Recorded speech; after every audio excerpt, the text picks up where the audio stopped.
श्री स्वामी समर्थ तुम्हा सर्वांचे आपल्या यूट्यूब चॅनलवरती मी अगदी मनापासून स्वागत करते।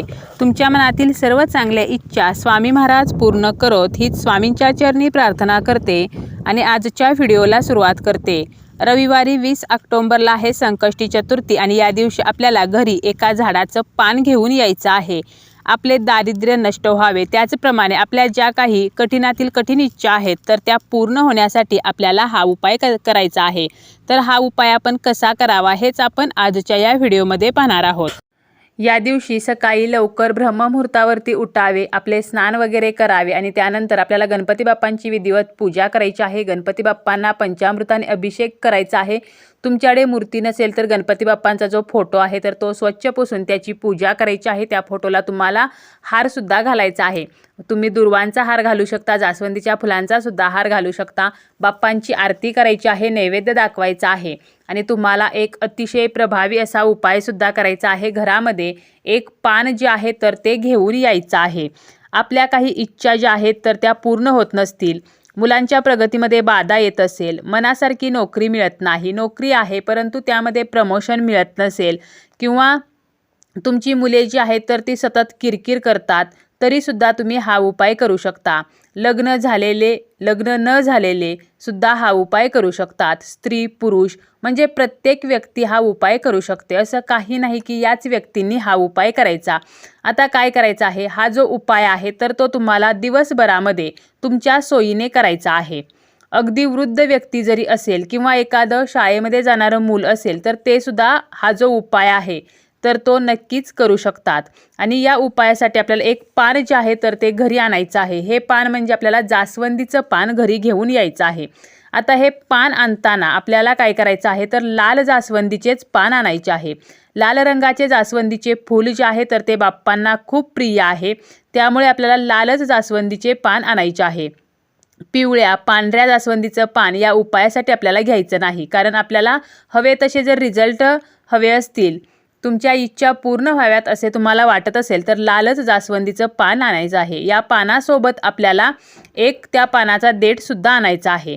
पान आणताना ते देठासह असावे याची सुद्धा आपल्याला काळजी घ्यायची आहे, किंवा तुम्ही 2 पाने आणू शकता। आपल्याला या उपायासाठी जास्वंदीच्या पानाचा देठ सुद्धा लागणार आहे, त्यामुळे 2 पाने आणलीत तरी सुद्धा चालतील। आता घरी आल्यानंतर तुम्हाला काय करायचं आहे, तुमच्या देवघरासमोर ज्या ठिकाणी तुम्ही बाप्पांची पूजा केलेली आहे तर त्या ठिकाणी आसन घेऊन बसायचं आहे। तुपाचा दिवा लावायचा आहे। ऑलरेडी जर तुमच्या देवघरामध्ये तुपाचा दिवा असेल तर मग तुम्हाला पुन्हा दिवा लावण्याची आवश्यकता नाही। आणि यानंतर तुम्हाला गणपती बाप्पांसमोर एक लाल रंगाचं कॉटनचं कापड ठेवायचं आहे। तसेच आपल्याला यासाठी 21 दुर्वा सुद्धा लागणार आहेत। तर असं हे जास्वंदीचं पान, जास्वंदीच्या पानाची एक काडी आणि 21 दुर्वा, तर हे साहित्य आपल्याला लागणार आहे। थोडंसं कुंकू सुद्धा लागणार आहे।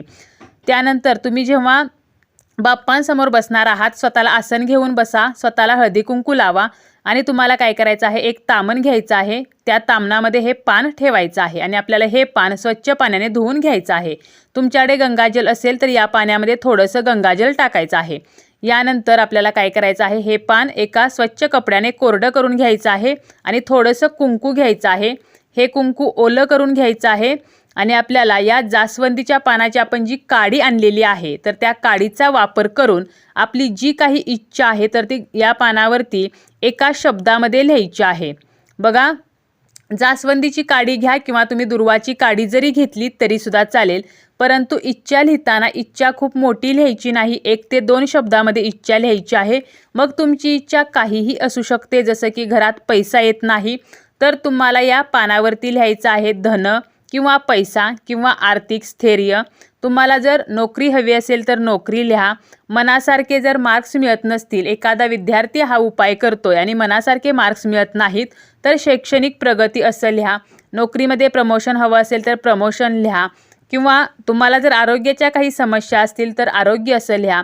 संपत्ती, संतती, समाधान, तर अशी जी इच्छा पूर्ण व्हावी असे तुम्हाला मनापासून वाटते ती इच्छा या पानावरती लिहायची आहे। फक्त इच्छा जी आहे तर ती कोणाचेही नुकसान करणारी नसावी याची काळजी घ्यायची आहे, कारण इतरांचं नुकसान करणारी इच्छा गणपती बाप्पा कधीही पूर्ण करणार नाहीत। यानंतर इच्छा लिहून झाल्यानंतर आपल्याला काय करायचं आहे, तर हे जे पान आहे तर ते आपल्या ओंजळीमध्ये घ्यायचं आहे। पानाचा देठ जो आहे तर तो गणपती बाप्पांकडे येईल अशा पद्धतीने ओंजळीमध्ये घ्यायचा आहे आणि यानंतर आपली जी इच्छा आहे तर ती गणपती बाप्पांना सांगायची आहे की माझी अमुक अशी इच्छा आहे आणि आपल्याला प्रार्थना करायची आहे की बाप्पांनी ही इच्छा पूर्ण करावी। आणि हे जे पान आहे तर ते आपल्याला आपण जे लाल कापड अंतरलेलं आहे तर त्यावरती ठेवायचं आहे। यासोबत आपल्याला 21 दुर्वा ज्या आहेत तर त्यासुद्धा आपल्याला या पानावरती ठेवायच्या आहेत। आता ह्या दुर्वा ज्या आहेत तर त्या कशा ठेवायच्या, तर तुम्हाला काय करायचं आहे, 21 दुर्वा ज्या आहेत तर एक दुर्वा उजव्या हातामध्ये घ्यायची। यानंतर तुम्हाला गणपती अथर्व शीर्ष म्हणायचा आहे आणि या पानावरती ठेवायचे आहे। किंवा तुम्ही गणपती स्तोत्र म्हणू शकता किंवा गणपतीचा कोणताही मंत्र म्हणू शकता। आपल्याला गणपती बाप्पांची जी सेवा करायची आहे तर ती तुम्ही करू शकता, म्हणजे तो मंत्र म्हणू शकता। असं काही नाही की तुम्ही फक्त गणपती स्तोत्रच म्हटलं पाहिजे किंवा गणपती अथर्व शीर्षच म्हटलं पाहिजे।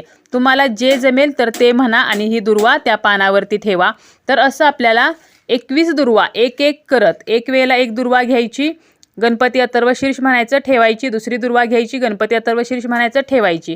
तर असं 21 वेळेला गणपती अथर्व शीर्ष म्हणत या 21 दुर्वा आपल्याला त्या पानावरती ठेवायच्या आहेत आणि त्या लाल कपड्यामध्ये आपल्याला हे पान आणि दुर्वा ज्या आहेत तर त्या गुंडाळायच्या आहेत, म्हणजे बांधायच्या आहेत। त्याची पोटली आपल्याला तयार करायची आहे।